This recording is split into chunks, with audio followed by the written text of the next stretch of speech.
It began not with a whisper but a roar. A colossal roar that shook the very foundations of the Pacific Ocean. A star destroyer, a behemoth of imperial might, emerged from the swirling vortex of hyperspace. It was wounded, its sleek hull scarred and smoking, its navigation systems haywire. The colossal vessel, a testament to the Empire's technological prowess, was on a collision course with Earth. Panic ensued across the globe as news of the impending disaster spread like wildfire. Governments scrambled, their arsenals woefully inadequate against such an extraterrestrial threat.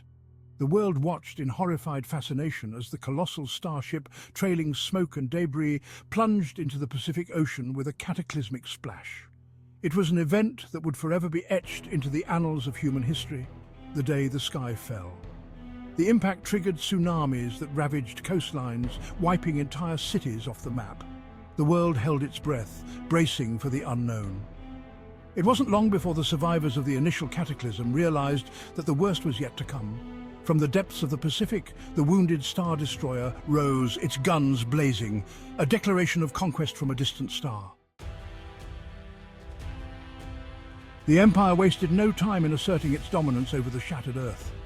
Stormtroopers, clad in their iconic white armor, poured out of the crippled Star Destroyer, their blaster rifles spitting fire.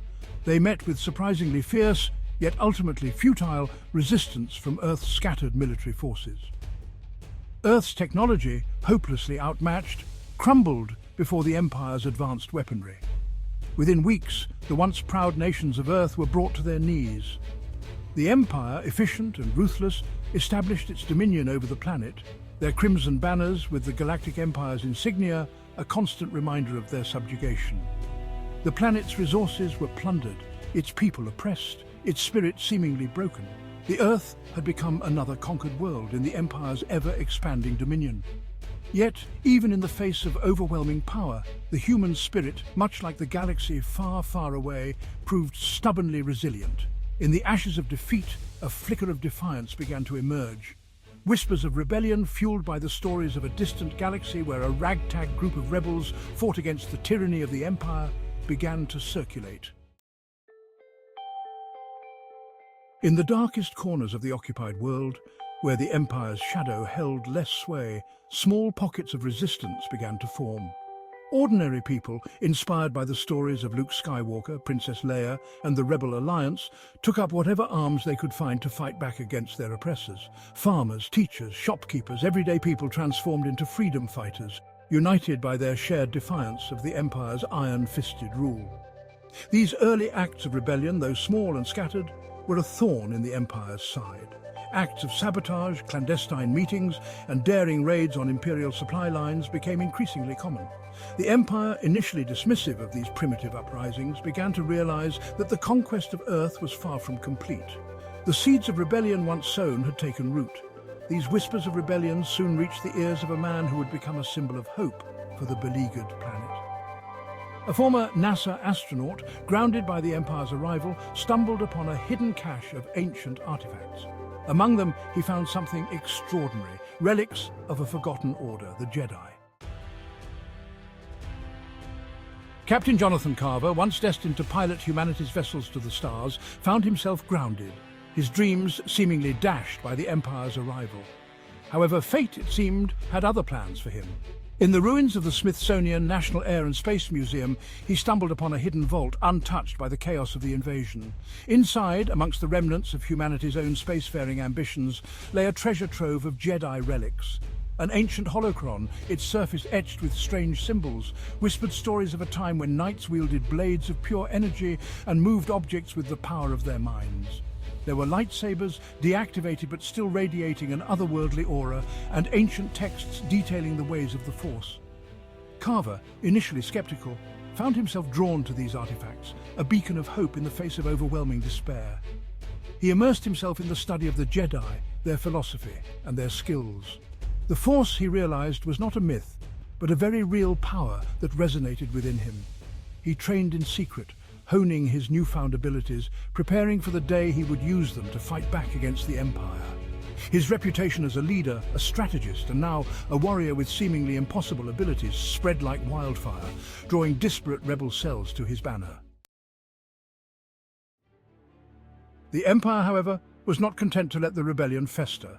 In a display of overwhelming force, they launched a series of brutal reprisals against suspected rebel strongholds. Cities were razed, entire populations displaced, and any who dared resist were met with swift and brutal retribution. The message was clear: defiance would not be tolerated. Jonathan Carver, now General Carver, found himself leading a desperate struggle against an implacable foe. His forces, outgunned and outmatched at every turn, fought with the tenacity and ferocity of cornered animals.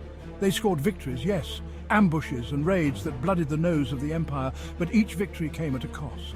The situation seemed dire. The rebellion, though valiant, was being ground down by the Empire's relentless assault. It was becoming increasingly clear that they couldn't win this fight alone. They needed a miracle, a sign, anything to turn the tide. And then, from the vastness of space, a glimmer of hope appeared. The starships materialized in the sky above Earth, sleek and powerful, their arrival announced by the roar of engines that shook the very heavens.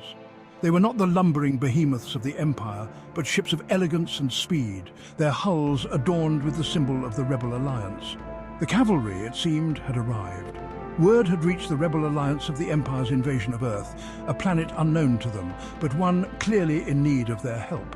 A small fleet, led by the legendary General Hera Syndulla, a veteran of countless battles against the Empire, had been dispatched to assess the situation and offer whatever assistance they could. The arrival of the rebel fleet was a much-needed morale boost for the beleaguered resistance fighters on Earth.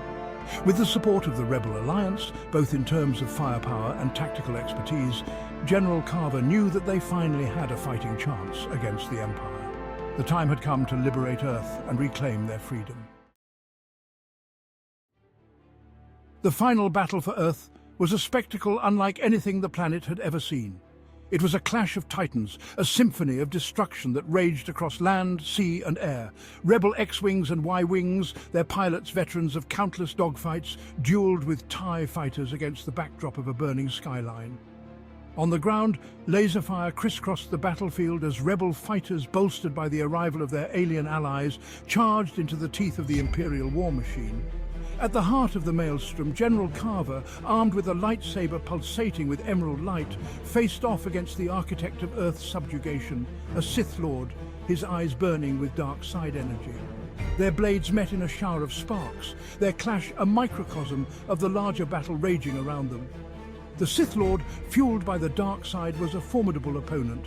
He flung objects with the Force, unleashed torrents of Force lightning, and fought with a savagery that belied his humanoid form. But Carver, drawing upon the strength of the Force and the hope of the people he fought for, countered every blow, his resolve unwavering. In a final desperate lunge, Carver struck, his lightsaber cleaving through the Sith Lord's defenses, ending his reign of terror. With the death of the Sith Lord, the backbone of the Imperial forces on Earth was broken. Demoralized and leaderless, they were easy prey for the combined might of the Rebel Alliance and Earth's resistance fighters. The remaining Imperial forces were either captured or driven off-world, leaving Earth free from their tyranny. The long, hard fight was finally over. The process of rebuilding was long and arduous.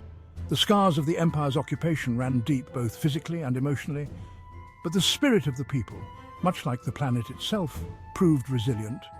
Cities rose from the ashes, their architecture a fusion of Earth's past and the technological marvels of the wider galaxy.